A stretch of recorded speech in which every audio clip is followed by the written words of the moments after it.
दोस्तों, आखिर में 4 लड़कियां और एक लड़के के साथ में ऐसा क्या गलत कर रही थी जिसका वो लड़का विरोध नहीं कर पा रहा था। जैसा कि लड़के लड़कियों के साथ करते हैं, आज तक सुनते आए हैं कि लड़के लड़कियों के साथ गलत करते हैं, लेकिन आज की जो हमारी सच्ची घटना पे आधारित स्टोरी जो हम आज आपके लिए लेके आए हैं, उसमें 4 लड़कियां मिलके लड़के के साथ में ऐसा गलत करती है। तो दोस्तों, कहानी जो है आज की और सच्ची घटना है जो आज की, बड़ी हैरान और परेशान कर देने वाली है। पूरी कहानी आप सुनेंगे तो आप भी चौंक जाएंगे, दंग हो जाएंगे कि ऐसा भी दुनिया में हो रहा है, कैसा घोर कलयुग चल रहा है। तो चलिए दोस्तों, आज की हमारी सच्ची कहानी को हम शुरू करते हैं। नमस्कार दोस्तों, मैं रिपोर्टर हिमानी। तो आज की दोस्तों हमारी सच्ची घटना पे आधारित कहानी है, वो यूपी की है। दोस्तों, 4 लड़कियां जो है गाड़ी में सवार होके कहीं जा रही थी। वो लोग जब निकल रही थी तो उसे रास्ते में एक गरीब लड़का जो है किसी फैक्ट्री में काम करता था, वो रास्ते में जाते हुए दिखाई देता है। तो वो जा रहा था तो लड़कियां गाड़ी रोककर शीशा नीचे कर कर उसे कहीं का एड्रेस पूछती है। तो लड़का बताता है कि मैडम, मुझे नहीं पता है कि यहाँ का एड्रेस क्या है। मैं अपने काम से काम मतलब रखता हूँ, पास ही की फैक्ट्री में काम करता हूँ, गरीब आदमी हूँ, इतनी जानकारी मेरे पास नहीं है कि इसका एड्रेस कहाँ पे है। वो बात कर ही रहा था, इतनी सी ही देर में उसके चेहरे पे अचानक कोई स्प्रे आता है और वो समझ नहीं पाता कि ये अचानक से मेरे साथ में क्या हुआ, और वह उसी समय बेहोश हो जाता है। और जब उसके कुछ समय बाद जब उसको होश आता है तो वो अपने आप को ऐसी जगह में पाता है जहाँ पे वो लेटा हुआ है एक आलीशान बिस्तर के ऊपर। जब उसे होश आता है, वह देखता है कि वह कितनी अच्छे बेड पे लेटा हुआ है जो बहुत ही ज़्यादा आलीशान है। उसने ऐसा बेड कभी अपने जीवन में नहीं देखा।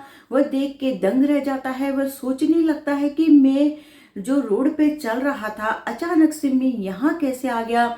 उसे याद आता है कि मेरे चेहरे पे जो स्प्रे डाला गया था उससे मैं बेहोश हो गया था, और उसके बाद मैं यहाँ कैसे आ गया। आखिर में कोई मुझे क्यों किडनैप कर रहा है। मैं तो एक गरीब आदमी हूँ, मैं क्या किसी को दे सकता हूँ। ये सब वो अपनी कल्पनाओं में सोच ही रहा था। तभी उसे अचानक सोचते सोचते ही वो सब तरफ नजर डालता है तो देखता है आलीशान कमरा है, महंगी महंगी वस्तुएं कमरे में पड़ी है। सब तरफ वो अपनी नजर दौड़ाता है। उसके बाद वह देखता है कि सामने 4 लड़कियां बैठी है जो बिना मतलब कपड़ों के हैं, जिनके मतलब शरीर पे बहुत ही कम मात्रा के, जो आप अंदाजा लगा सकते हैं, कपड़े हैं। वो देखकर दंग रह जाता है। वो सोचता है आखिर में लड़कियां ऐसे क्यों बैठी है जिन्होंने इतने ज्यादा कम कपड़े पहने हैं। उसके बाद एक लड़की उसके पास में आती है और उसे डरा धमका के एक दवा पिला देती है, और वह मना करने की कोशिश करता है, मना करता है, बोलता है मुझे घर जाना है, लेकिन वह उसे धमकी देकर डरा धमका के दवा पिला देती है, और उसके दोनों हाथ और पांव जो थे वो बंधे हुए थे। उसके बाद वह लाचार मजबूर था, जबरदस्ती उसके मुंह में दवाई डाल दी जाती है, पिला दी जाती है। उसके बाद वो जो 4 लड़कियां थी वह चारों की चारों ड्रिंक करती है। उसके बाद में जो लड़कियां लड़के जो लड़कियों के साथ गलत करते हैं, वह लड़कियां उस लड़की के साथ में रात भर वैसा ही गलत करती है। उसके बाद वो लड़का बहुत विरोध करने की कोशिश करता है, रोता गिड़गिड़ाता है, लेकिन वो उसकी एक भी नहीं सुनती है। वो लोग लड़कियां 20 से 25 के बीच की एज की रही होगी, और बहुत ही रईस घर की लड़कियां थी। कभी वह इंग्लिश में बात करती थी और कभी पंजाबी लैंग्वेज में बात करती थी। वह लड़का लाचार था, मजबूर था, कुछ नहीं करवा रहा था। उसके बाद जब लड़कियों का पूरा काम खत्म हो जाता है, उसके बाद वह लड़कियां उस लड़के को गाड़ी में बैठाकर उसी जगह में छोड़कर आ जाती है। उसके बाद वह लाचार मजबूर लड़का वहां से जाता है। पहले वह पुलिस स्टेशन जाता है, लेकिन वहां जैसे ही वह जाता है उसके मन में ख्याल आता है कि मेरी कौन सुनेगा, कौन मेरे ऊपर भरोसा करेगा अगर मैं ये बात बताऊंगा। तो वह डर के मारे वापस अपने घर चले जाता है। अपने घर वालों को जो वह ये बात बताता है, उसके घर वाले दंग हो जाते हैं। और धीरे धीरे ये खबर मीडिया के हाथों में लग जाती है। उसके बाद में इस खबर पे बहुत ही बड़ा बवाल हो जाता है कि आखिर में 4 लड़कियां लड़के के साथ में ऐसा करती है। उसके बाद में जब धीरे धीरे खबर फैलती है, पुलिस के पास जाती है, पुलिस इंक्वायरी करती है, उस लड़के से पूछताछ करती है, उनके घर वालों से पूछताछ करती है। घर वाले बोलते हैं कि हमें आगे कोई इंक्वायरी नहीं करनी है, हम तो गरीब आदमी है, बहुत कम पैसा हम कमाते हैं महीने का, और हमारे लिए तो यही बहुत है कि हमारा लड़का बच के वापस आ गया।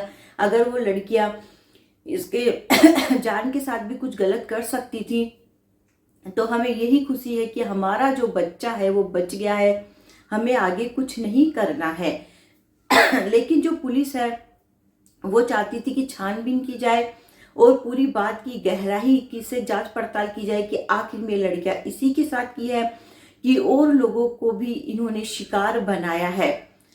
फिर जो पुलिस है तलाश में जुट जाती है। उसके बाद पुलिस को वो लड़कियां पकड़ में आ जाती है और पुलिस अभी है उन लड़कियों से जांच पड़ताल कर रही है, पूछताछ कर रही है कि वह इसी के साथ में की है कि और भी लड़कों के साथ में वो ऐसा करती है। तो दोस्तों यही थी आज की हमारी स्टोरी, जो बहुत ज़्यादा हैरान और परेशान कर देने वाली है कि आज के युग में कुछ भी सुनने को आ रहा है, कैसी भी घटनाएं घट रही है। तो मतलब आज का युग है जो घोर कलयुग चल रहा है। जैसा कि हम सुनते थे कि लड़के ही लड़कियों के साथ में ऐसा गलत करते हैं, लेकिन आजकल लड़कियां भी लड़कों को अपना शिकार बना रही है। तो ये कहानी जो है बड़ी ही हैरान कर देने वाली है। दोस्तों ये कहानी सुनाने का उद्देश्य आप लोग को दुखी परेशान नहीं करना है, सिर्फ सतर्क करना है कि अगर किसी के साथ में ऐसी घटना हो जाती है, कोई कहता है तो उस पर भरोसा करना चाहिए कि वाकई में ऐसा हो जाता है। तो मिलते हैं दोस्तों अगले वीडियो में एक नई कहानी के साथ में। बाय बाय दोस्तों।